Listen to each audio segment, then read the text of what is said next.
Hello everyone, welcome to my YouTube channel. तो आज हम सत्या के चैप्टर नंबर 6 को स्टार्ट करने वाले हैं, जिसका नाम है एंजाइम्स। तो इस चैप्टर में हम एंजाइम्स को पढ़ने वाले हैं। तो स्टार्ट करते हैं इस चैप्टर को। Enzymes are biocatalyst, the catalysts of life. Enzymes क्या है? हमारे पास बायो कैटलिस्ट्स हैं। बायो कैटलिस्ट का मतलब क्या है? लाइफ के catalysts. A catalyst is defined as a substance that increases the velocity or rate of a chemical reaction without itself undergoing any change in the overall process। तो catalyst क्या है? हमारे पास catalyst को हम किस तरह डिफाइन करते हैं?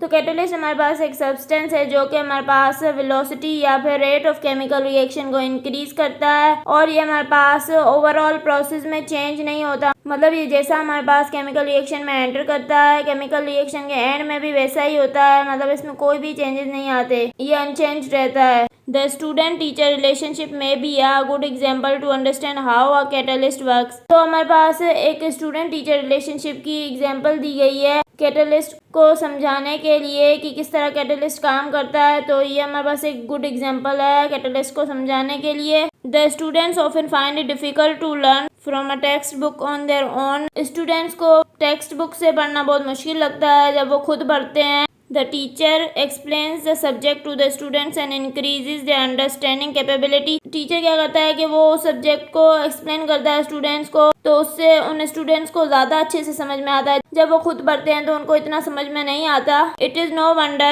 that certain difficult things which the students take days together to understand and sometimes do not understand at all are easily learned under the guidance of the teacher। इसमें कोई हैरानी वाली बात नहीं है कि कुछ डिफिकल्ट चीज़ें स्टूडेंट्स को समझने में कई दिन लग जाते हैं या फिर उनको वो चीज़ें समझ में ही नहीं आती, लेकिन टीचर जो है वो हमारे पास ये चीज़ें आसानी से समझा देते हैं। Here the teacher acts like a catalyst in enhancing the understanding ability of students। यहाँ पे टीचर क्या कर रहा है? कैटलिस्ट का काम कर रहा है। वो क्या कर रहा है कि इनहेंस कर रहा है स्टूडेंट्स की अंडरस्टैंडिंग एबिलिटी को, मतलब स्टूडेंट्स की समझने की सलाहियत को टीचर जो है वो इनहेंस कर रहा है, बढ़ा रहा है। मतलब वो कैटलिस्ट का काम कर रहा है। यहाँ पे कैटलिस्ट क्या करता है? किसी भी केमिकल रिएक्शन के रेट को बढ़ाता है। बगैर कैटलिस्ट के हमारे पास वो केमिकल रिएक्शन बहुत दिनों तक चलता है, लेकिन जब हम कैटलिस्ट ऐड कर देते हैं उस केमिकल रिएक्शन में तो वो जल्दी से हो जाता है, कुछ देर में ही। A good teacher is always a good catalyst in a student's life। एक अच्छा टीचर हमारे पास हमेशा एक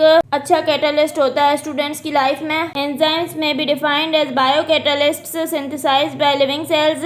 एंजाइम्स को हम किस तरह डिफाइन करते हैं? एंजाइम्स हमारे पास बायो कैटलिस्ट्स होते हैं जो कि हमारे पास लिविंग सेल से ही सिंथेसाइज होते हैं। They are protein in nature exception RNA acting as ribozyme, colloidal and thermolabile in character and specific in their action. तो हमारे पास तकरीबन सारे एंजाइम्स प्रोटीन इन नेचर होते हैं, लेकिन हमारे पास एक एक्सेप्शन भी है कि कुछ RNA एक्टिंग राइबोजाइम्स भी प्रेजेंट होते हैं। ये हमारे पास प्रोटीन इन नेचर नहीं होते, और ये हमारे पास कोलोइडल और थर्मोलेबाइल होते हैं। इन कैरेक्टर मतलब कोलोइडल मतलब इनका हाई मोलिकुलर वेट होता है और लार्ज साइज होती है, और थर्मोलेबाइल मतलब अगर हमारे पास एंजाइम्स को ज्यादा हीट दे दी जाए तो वो डी नेचर हो जाते हैं, मतलब वो अपनी एक्टिविटी लॉस कर देते हैं, वो ज्यादा टेम्परेचर में काम नहीं कर सकते। और ये हमारे पास स्पेसिफिक होते हैं अपने एक्शन में, मतलब एक स्पेसिफिक एंजाइम पे एक स्पेसिफिक सबस्ट्रेट आकर ही लगता है। मतलब जिस सबस्ट्रेट के लिए वो एंजाइम है वही सबस्ट्रेट उस पे आके लगेगा, कोई और सबस्ट्रेट उस एंजाइम पे नहीं लग सकता। इसके बाद क्या है हमारे पास? In the laboratory hydrolysis of proteins by a strong acid at 100 degree centigrade takes at least a couple of days.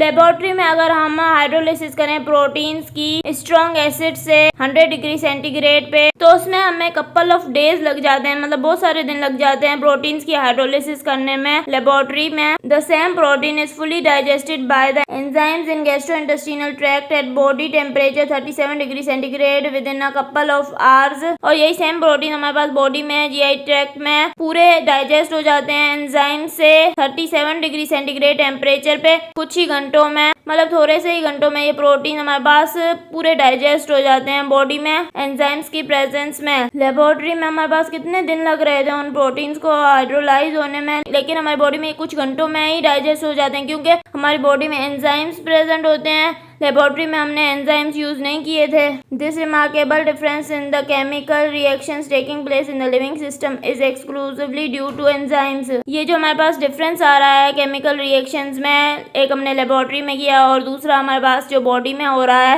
ये क्यों आ रहा है? क्योंकि बॉडी में हमारे पास एंजाइम्स होते हैं, तो वो क्या करते हैं, केमिकल रिएक्शन के रेट को बढ़ा देते हैं, तो वो रिएक्शन जल्दी हो जाता है। लेकिन लेबोरेटरी में एंजाइम्स थे ही नहीं, तो इसलिए वो देर से रिएक्शन हो रहा था।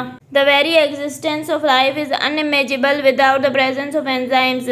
तो हमारे पास लाइफ की एग्जिस्टेंस अनइमेजिबल है एंजाइम्स के बगैर, मतलब एंजाइम्स ज़रूरी होते हैं लाइफ की एग्जिस्टेंस के लिए। अगर आपको मेरा लेक्चर पसंद आया तो प्लीज़ मेरे चैनल को सब्सक्राइब करें, लाइक करें और बेल आइकन को प्रेस करें। Thank you.